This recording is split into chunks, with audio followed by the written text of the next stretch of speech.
El Gobierno Nacional se reunió con los presidentes de las altas cortes y la fiscal general de la Nación para buscar soluciones a la crisis del sistema de justicia del país.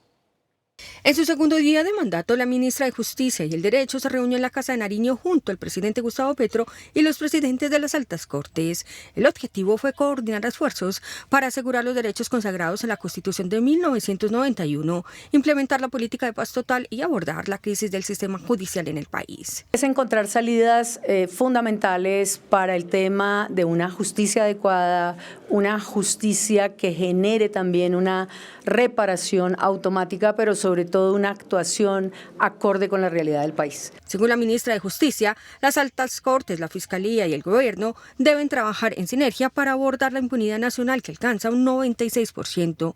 Tratamos de pensar en la primera postulación ante el Congreso de la República, precisamente evitando los cuellos de botella en el sistema procesal penal. Hubo una coincidencia de parte del gobierno y de las altas cortes y el Poder Judicial sobre la relación de mutuo respeto institucional. La reforma judicial que se presentará este 20 de julio ante el Congreso consiste en varios proyectos de ley cortos y específicos para abordar problemas actuales del sistema penal acusatorio, humanización de cárceles, la eliminación de los delitos de violencia de género, entre otros. Pues hagamos un poco de análisis, traigamos a nuestra pantalla algunos datos y cifras que muestran la crisis del sistema de justicia del país. Hablemos en primer lugar de la impunidad nacional y es un dato más que revelador, 96%. Y estos son datos que entrega la propia ministra de Justicia, Ángela María Buitrago, quien llegó en reemplazo de Néstor Osuna. En cuanto a los casos de corrupción, en los últimos 13 años, estamos hablando de un periodo de tiempo, en los últimos 3 gobiernos, el 93,9% de los casos de corrupción no han tenido condena, lo que equivale a 57.582 casos. ¿Cuál es la situación, Linda, de la Fiscalía concretamente el año pasado?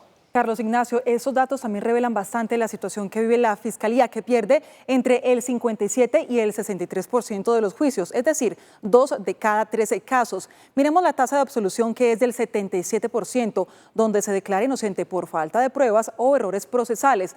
Se radicaron además 52.278 escritos acusatorios, de los cuales el 5% fueron preacuerdos, para ser más exactos 2.742 casos. Y mira esta cifra, el 90% de los procesos penales llegaron a una etapa de juicio. Linda, otro dato que sorprende, se ingresaron 1.800.000 noticias criminales, el 70% en etapa de indagación. De cada 100 procesos, 80 terminan archivados. Otro clarísimo dato que da cuenta de la impunidad. 25.935 casos precluyeron terminación anticipada, se produjeron 4.700 libertades por vencimiento de términos.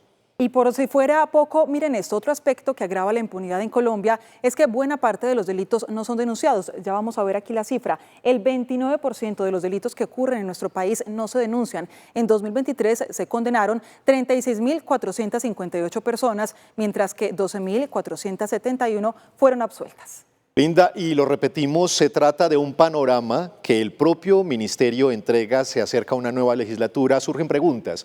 ¿Qué de todo esto podría cambiar, agilizarse, si es aprobada la reforma a la justicia que el gobierno presentaría después ya de meses de diálogo y de concertación? Otra de las preguntas, por ejemplo. Hay que decir, Carlos Ignacio, mucha de esta impunidad alimenta también otro tema preocupante y creciente, la crisis carcelaria.